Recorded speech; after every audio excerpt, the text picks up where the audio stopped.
Might be a boss. Help us, Lord. Might be a complete stranger. Just says or does something. Yeah. And Lord have mercy. I think Dave was talking about, you know, we're supposed to be walking epistles, walking testimonies to Jesus Christ. We're supposed to be. We're supposed to be. Well, for most Christians, they're like, if that's Christ, I mean, quite frankly, before I became a Christian, that's what I said. Yeah. The Christians I knew, I'm like, Have mercy. they're no different than me. Amen. Why would I become a Christian? They're no different than me. Lord have mercy on us. For me, the only difference was they went to church on Sunday. That was it. Yeah. Look, well, I got to go play golf, so y'all go do that. Because to me, if you go to church on Sunday, still has you looking just like me, then why did I go? Are you with me? Yeah. So we have habits that we have to purge. And because the habits have been with us such a long time, we also have built-in excuses. And we preach the excuses to the Lord. But Lord, and we actually expect Him, who is holy, to say, oh, I didn't know that. Oh, I'm sorry. Go ahead. Do your thing. Yes, Lord. No, He's not going to say that. Have mercy. He's not going to say that. Because He's told us, blessed is he, this is Matthew 11:6, blessed is he who was not offended in me. Blessed is he who was not offended in me. The funny thing is, because of this cycle of offense, we tend to get more frustrated because God doesn't appear to be blessing us. And He's like, what part of blessed is who doesn't get offended me did you not get? You're in sin, and you still got your hand up. Why don't you stop being in sin? Are you with me? The third category is just the cares of the world. A week and a half ago, we visited a elderly widow woman. She's going on 88, and doesn't get out much. Pretty much uses telephone and TV. That's kind of her two. Well, what's a bit of TV? Swine flu. So I call her up. This was in the morning. Oh, well, I say I'm gonna come visit. I'm gonna come. Oh, no. I'm so sick. I don't want you to be sick. And I said, well, that means I do need to go. If you're sick, I need to be there. All right. And I knew what it was. You know, just being attacked. But because of TV, kids of this world, she thought she had the swine flu. I ain't been around nobody with no swine flu. Because she barely leaves the house. I ain't been to Mexico. But she's convinced she's got the swine flu. And she's sitting there with all the symptoms. And all the symptoms now. Okay, and look horrible. Okay? I mean, she did. And I said, well, Lord, is it swine flu? He said, no. Okay. Does she even have the flu? No. Okay. Lord, she's sick? No. But she believes it, though. So, we just, some of the other elders were there as well. We just prayed. We didn't even say anything to her. We said, okay. We just prayed there and cast all those spirits out. And the funny thing is, she went from, oh, hey, how you doing? Probably for 30 minutes. But she didn't recognize it. I mean, the change was like this, but she didn't recognize it. So here we are, hours later. I don't know how long we spent it, probably for 4 hours or so. And she's back to full everything. And it hits her. I must be well. She was so caught in what she told herself, it took her hours to recognize you've been healed. You've been healed since we walked in here. All right? But we just let her get the revelation eventually. Okay? But she had convinced herself, because what Satan was telling her, swine flu. She had received that and agreed.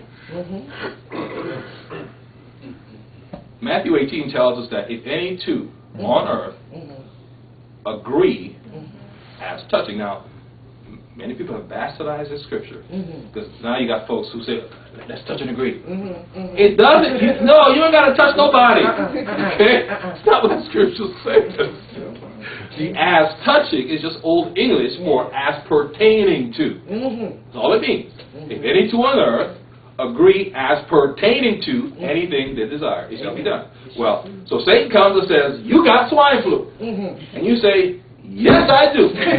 Well, You got swallowed. Amen. You've just agreed with another person. Hey, well, I guess he's not a person. Whatever, another entity, another creature on the earth. Because remember, he's not in heaven anymore. He was cast out. So he's part of the earth. So it says, any on earth, well, this is where he is. So if he comes to tell you something and you agree, Scripture says it shall be done. Amen. Ain't that something? And I say this because this is part of getting our minds where it's supposed to be.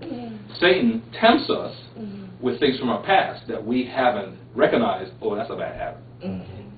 I shouldn't do that. All right. So we're easy bait for him. You know, I was telling the elders we have your brother. I was managed to wreck that there's a fishing lake down in South Atlanta that they stock. I mean, like when I say stock, it's you can just see the fish there. I mean, they just jump in your hands, quite frankly. So it's a great place to take a young child to go fish. They're pretty much guaranteed to catch something. Okay, it's kind of cool. They're gonna catch something. There's so much fish in there, they're gonna catch something. You with me? Fish understand food, eat. They're physical completely. Satan treats us the same way. See, for us, many Christians, we're like that fishing pond. Fully stocked of fish are just going to react to a physical stimulus. So he comes, in the case of the older woman, she was feeling sick, she received it, now she is sick. Right? He may come to us with anger, and we get angry. Sadness, we get sad.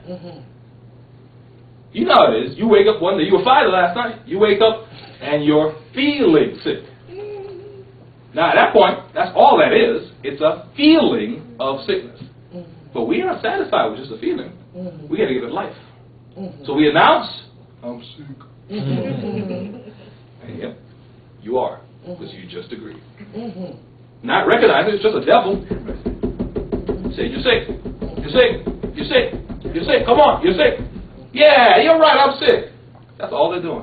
It's temptation. We are recognizing temptation.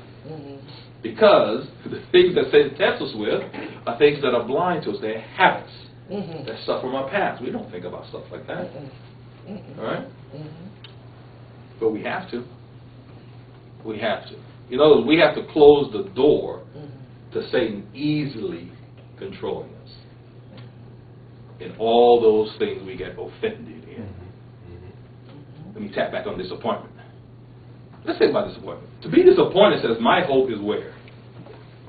Since disappointment means hope negated, hope frustrated, then my hope was not in Christ then. So it's, the only way to be disappointed is that my hope is in something other than Jesus Christ. Because he can't fail. He cannot. It was right? And it's easy to do, especially with family members. Especially when we're praying for them. Because we want God to change them yesterday. Amen.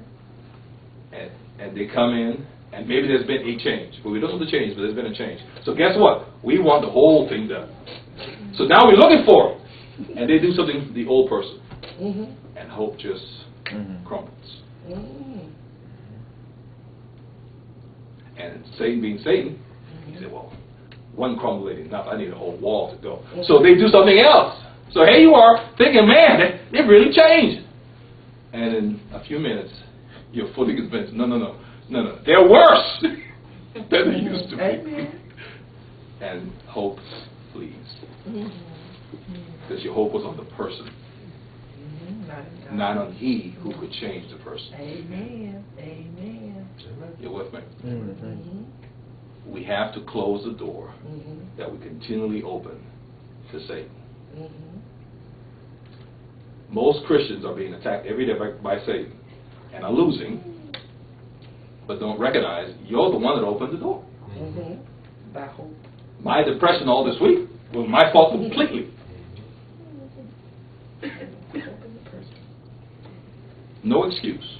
I let myself get depressed. I let myself fall all the way to despair even.